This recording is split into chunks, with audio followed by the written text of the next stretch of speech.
Welcome to YouTube blog. ಇವತ್ತಿನ blog ಏನಪ್ಪ ಅಂದರೆ ಅವಲಕ್ಕಿ ತಿಂಡಿ ಯಾವ ಥರ ಮಾಡೋದಂತ ಈ ವಿಡಿಯೋದಲ್ಲಿ ತೋರಿಸ್ತೀನಿ ಬನ್ನಿ. ಒಂದು ಅರ್ಧ ಕೆ.ಜಿ ಅವಲಕ್ಕಿನ ತಗೊಂಡು ನಾನು ತೋರಿಸ್ತಾರೋ ಥರ ಕೇರ್ಬಿಟ್ಟು ಹಾಗೆ ಚೆನ್ನಾಗಿ ಒಂದು 2-3 ಸಲ ತೊಳೆದುಬಿಟ್ಟು ಬಸಿಬೇಕು. ಬಸ್ದಾದ್ಮೇಲೆ ಒಂದು ತಟ್ಟೆಯಲ್ಲಿ ಒಂದು 10-15 ನಿಮಿಷ ಮುಚ್ಚಿಡಬೇಕು.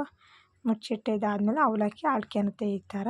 ಆಮೇಲೆ ಒಂದು ಪಾತ್ರೆಯಲ್ಲಿ ಹಾಗೆ ಸಾಸಿವೆವು ಕರ್ಬೇವು ಸೊಪ್ಪು ಹಾಕ್ತಾಯಿದ್ದೀನಿ. ಫಸ್ಟಿಗೆ ಕರ್ಬೇವು ಸೊಪ್ಪು ಒಂದು ಸ್ವಲ್ಪ ಮೆತ್ತಗಿರೋದ್ರಿಂದ ಡ್ರೈ ಆಗಲಿ ಅಂತ ಕರ್ಬೇವು ಸೊಪ್ಪು ಹಾಕಿದಾದ್ಮೇಲೆ ಎಣ್ಣೆ ಹಾಕ್ತಾಯಿದ್ದೀನಿ. ಸ್ವಲ್ಪ ಜಾಸ್ತಿನೇ ಎಣ್ಣೆ ಹಾಕಿಡ್ರಿ. ಇದು ತಿಂಡಿ ಚೆನ್ನಾಗಿರ್ಬೇಕು ಅಂದರೆ ಎಣ್ಣೆ ಜಾಸ್ತಿ ಇರಬೇಕು ಅವಲಕ್ಕಿ ತಿಂಡಿಗೆ.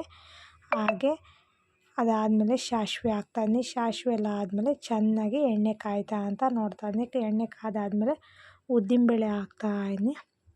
ಉದ್ದಿನಬೇಳೆ ಹಾಕಿ ಅದು ಚೆನ್ನಾಗಿ ಉದ್ದಿನಬೇಳೆ ಬೇಯೋವರೆಗೂ ಚೆನ್ನಾಗಿ ಬೇಯಿಸಬೇಕು, ಎಣ್ಣೆಗೆ ಪಾಗಿಸ್ಬೇಕು. ಹಾಗೆ ಕಡಲೆಬೇಳೆ ಹಾಕ್ತಾಯಿದ್ದೀನಿ. ಸ್ವಲ್ಪ ನೋಡಿ ಹಾಕಿಡ್ರಿ ಕಡಲೆಬೇಳೆ, ನಾನು ಹಾಕಿದ್ಮೇಲೆ ಜಾಸ್ತಿ ಆಯಿತು ಅನ್ನಿಸ್ತು. ಹಾಗೆ ಕಡಲೆಬೇಳೆ ಎಲ್ಲ ಹಾಕ್ಬಿಟ್ಟು ಚೆನ್ನಾಗಿ ಕುದಿಯೋಕೆ ಬಿಡ್ತಾಯಿದ್ದೀನಿ. ಎಣ್ಣೆಗೆ ಕಲರ್ ಚೇಂಜ್ ಆಗಬೇಕು, ಹಾಗಾಗಿ ಲೋ ಫ್ಲೇಮಲ್ಲೇ ಮಾಡಿ, ಯಾಕೆಂದರೆ ಕಡಲೆಬೇಳೆ ಉದ್ದಿನಬೇಳೆ ಎಲ್ಲ ಸೀದೋಗ್ಬಿಡ್ತವೆ ಅದಕ್ಕೋಸ್ಕರ. ಹಾಗೆ ಶೇಂಗಾ ಬೀಜ ಹಾಕ್ತಾಯಿದ್ದೀನಿ. ಶೇಂಗಾ ಬೀಜನ ಹಾಕ್ಬಿಟ್ಟು ಚೆನ್ನಾಗಿ ಅದು ಕಲರ್ ಚೇಂಜ್ ಆಗೋವರೆಗೂ ಶೇಂಗಾ ಬೀಜನ ಫ್ರೈ ಮಾಡಬೇಕು. ಎಣ್ಣೆಯಲ್ಲೇ ಎಲ್ಲದು ಕಲರ್ ಚೇಂಜ್ ಆಗಬೇಕು.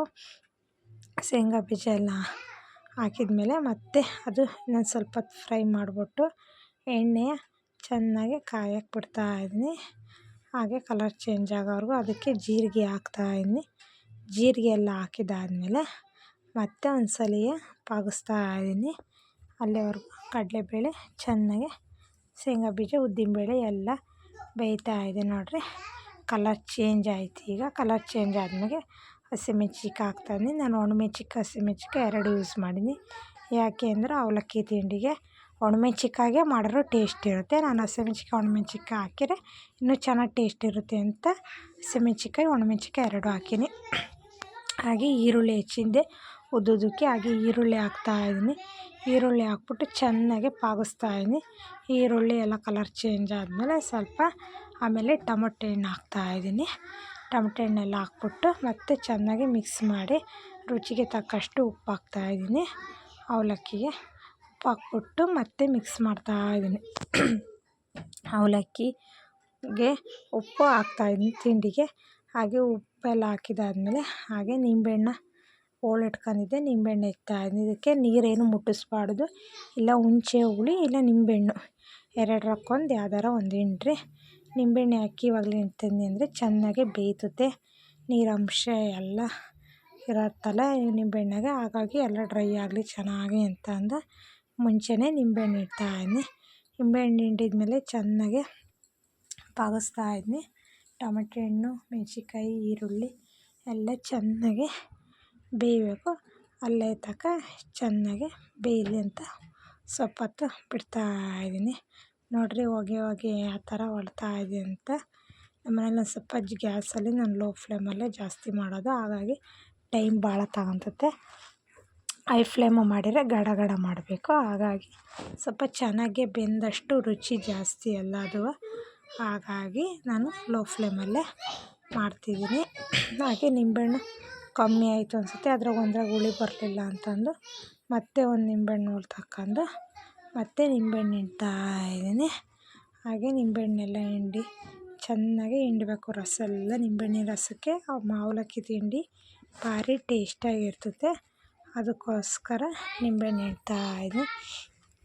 ಈಗ ನಿಂಬೆಹಣ್ಣೆಲ್ಲ ಹಿಂಡಿದಾದ್ಮೇಲೆ ಮತ್ತೆ ಮಿಕ್ಸ್ ಮಾಡಿಬಿಟ್ಟು ಹಾಗೆ ಇದು ಗೊಜ್ಜು ಬೇಯೋಕ್ಕೆ ಬಿಡ್ತಾಯಿದ್ದೀನಿ.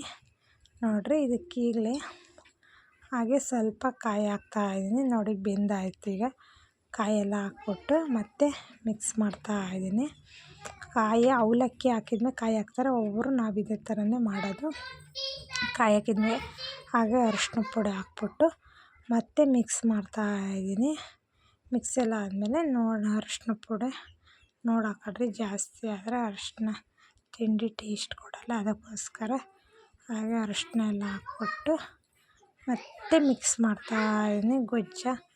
ಹಾಗೆ ಎಲ್ಲ ಮಿಕ್ಸ್ ಎಲ್ಲ ಆದಮೇಲೆ ಅವಲಕ್ಕಿನ ಸೈಡಲ್ಲಿ ಬಸ್ದು ಇಟ್ಟಿದ್ದೆ, ಅದು ಉದುದ್ರಾಗಿದೆ ಅಂತ ನೋಡಬೇಕು. ನೋಡಿ ಈಗ ಗೊಜ್ಜೆಲ್ಲ ಬೆಂದೋಯ್ತು ನೋಡಿರಿ. ಈಗ ಗೊಜ್ಜೆಲ್ಲ ಬೆಂದೋಯ್ತು. ಹಾಗೆ ಈಗ ಅವಲಕ್ಕಿನೆಲ್ಲ ಹಾಕ್ಬಿಟ್ಟು ಮತ್ತೆ ಮಿಕ್ಸ್ ಮಾಡ್ತಾಯಿದ್ದೀನಿ. ಹಾಗೆ ಅವಲಕ್ಕಿ ಎಲ್ಲ ಹಾಕ್ಬಿಟ್ಟು ಚೆನ್ನಾಗಿ ಮಿಕ್ಸ್ ಮಾಡಬೇಕು. ಅವಲಕ್ಕಿಗೆ ಗೊಜ್ಜಿಗೆಲ್ಲ ಹಾಕ್ಬಿಟ್ಟು ಅವಲಕ್ಕಿ ನಿಂಬೆಹಣ್ಣು ಟಮಟೆ ಹಣ್ಣು ಉಪಯೋಗಿಸ್ಲಾರು ನಿಂಬೆಹಣ್ಣಿನಾಗೆ ಮಾಡ್ಬೋದು, ಚೆನ್ನಾಗಿರುತ್ತೆ. ಎರಡು ಹಾಕಿದ್ರೆ ಇನ್ನೂ ಟೇಸ್ಟಾಗಿರ್ತದೆ. ಅದಕ್ಕೆ ಅವಲಕ್ಕಿ ಎಲ್ಲ ಬೆಳ್ಳಗೈತಲ್ಲ, ಎಲ್ಲ ಕಲರ್ ಆಗೋವರೆಗೂ ಚೆನ್ನಾಗಿ ಗೊಜ್ಜಿಗೆಲ್ಲ ಹೊಂದಾಣಿಕೆ ಉಪ್ಪು ಖಾರ ಎಲ್ಲ ನನಗೆ ಅವಲಕ್ಕಿನ ಮಿಕ್ಸ್ ಮಾಡ್ತಾಯಿದ್ದೀನಿ. ಈಗ ನಾನು ಗೂರಾಡಬೇಕಾದ್ರೆ ಮೆತ್ತಗಿದೆ. ಒಂದು ಸ್ವಲ್ಪ ಹೊತ್ತು ಆದಮೇಲೆ ಅದು ಉದುದ್ರಾಗೆ ಅವಲಕ್ಕಿ ತಿಂಡಿ ಭಾರಿ ಚೆನ್ನಾಗಿರುತ್ತೆ, ಟೇಸ್ಟಾಗಿರ್ತದೆ. ಎಲ್ಲರೂ ಒಂದ್ಸಲ ಮನೇಲಿ ಟ್ರೈ ಮಾಡಿರಿ. ಹಾಗೆ ಅವಲಕ್ಕಿ ತಿಂಡಿ ನೋಡಿರಿ ಈಗ ಎಷ್ಟು ಉದುದ್ರಾಗಿ ಆಗ್ತಾಯಿದೆ ನೋಡಿ. ಎಲ್ಲ ಮಿಕ್ಸ್ ಆದಮೇಲೆ ಉಪ್ಪು ಖಾರ ಎಲ್ಲ ಸಬ್ಸ್ಕ್ರೈಬ್ ಲೈಕ್ ಮಾಡಿರಿ, ಶೇರ್ ಮಾಡಿ.